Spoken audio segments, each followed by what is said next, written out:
Growing up, my perception of beauty has definitely changed and evolved.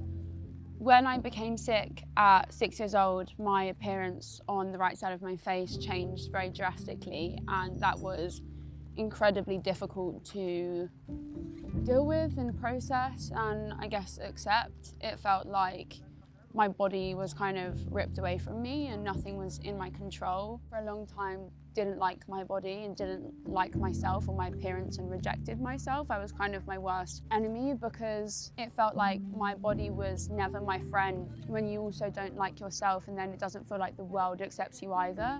It's basically reinforcing every negative thing you think about yourself times 100, whether that's some of the comments I receive on social media, or when I was younger I'd get stared at a lot when I went out, so I would never leave the house. If you don't feel safe in your body, you don't feel safe anywhere.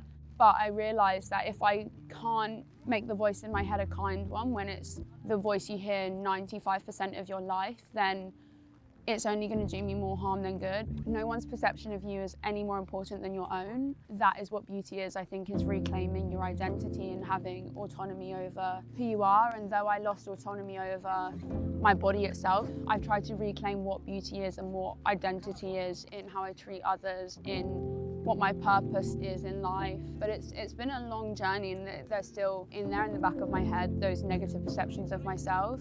There is a real sense of maybe my life would have been a lot easier had I moved through the world as an average looking person. But equally, I feel like I've got to know so many people that I probably would not have ever met or gotten the time to know had I not have looked this way, because I also probably would have had the same judgment and the same mindset as everyone else that's always appearance first, getting to know someone later, because that is what you know. And I don't feel like anyone in particular is to blame for this being the way that we think. It's society, it's also just how you're born and having preconceptions of people. 1 in 111 people have facial differences, and so when you look at that, it's so normalized to harass others and comment hate, but it's also so easy to this become you tomorrow. And I wish people had a better ability to put themselves in other people's shoes, because that could be you.